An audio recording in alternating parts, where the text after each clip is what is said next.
দায়িত্ব নেওয়ার পর প্রথমবার চট্টগ্রাম বন্দরের বিভিন্ন স্থাপনা পরিদর্শন করছেন নৌ পরিবহন মন্ত্রী শেখ রবিউল আলম। পরে বৈঠক করবেন বন্দরের ঊর্ধ্বতন কর্মকর্তাদের সঙ্গে। বিস্তারিত জানাতে এই মুহূর্তে সেখানে আছেন রিপোর্টার ফেরদৌস লিপি। সরাসরি যাচ্ছি তার কাছে।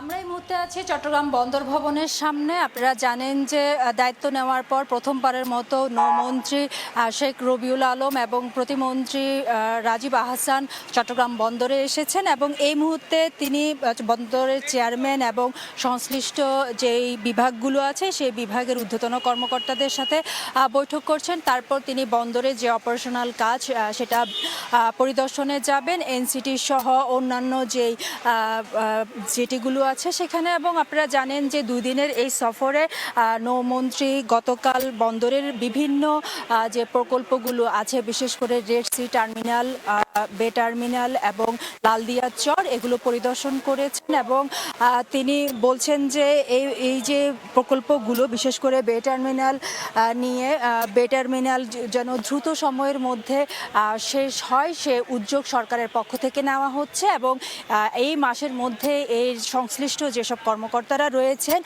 সেই কর্মকর্তাদেরকে তারা প্রশিক্ষণের জন্য সিঙ্গাপুরে পাঠাবেন এবং বিশেষ করে চট্টগ্রাম বন্দরের যে আমদানি রফতানি, সেই আমদানি রফতানি কার্যক্রম যেন দ্রুত গতিতে হয় সেই উদ্যোগ কিন্তু সরকারের পক্ষ থেকে নেওয়া হচ্ছে। এবং এর বাইরে চট্টগ্রাম বন্দরের রফতানি, আপনারা জানেন যে অনেক বেশি গার্মেন্টস সেক্টরের উপর নির্ভরশীল। সরকার বলছে যে অন্যান্য যে রফতানি খাত সেগুলোকেও প্রমোট করার জন্য সরকার উদ্যোগ নিচ্ছেন এবং চট্টগ্রাম বন্দরের যে উন্নয়ন কাজ, সে কাজগুলো যেন ত্বরান্বিত হয় এবং প্রকল্প যেন দ্রুত গতিতে শুরু হয় সে বিষয়ে তিনি সংশ্লিষ্ট কর্মকর্তা, চেয়ারম্যান সহ বিভিন্ন কর্মকর্তাদের সাথে তিনি কথা বলবেন। এবং চট্টগ্রাম বন্দরে বিদেশি বিনিয়োগের ক্ষেত্রে তিনি বলেছেন যে দেশের স্বার্থকে অক্ষুণ্ণ রেখেই কিন্তু সব ধরনের বিনিয়োগ আহ্বান করা হবে।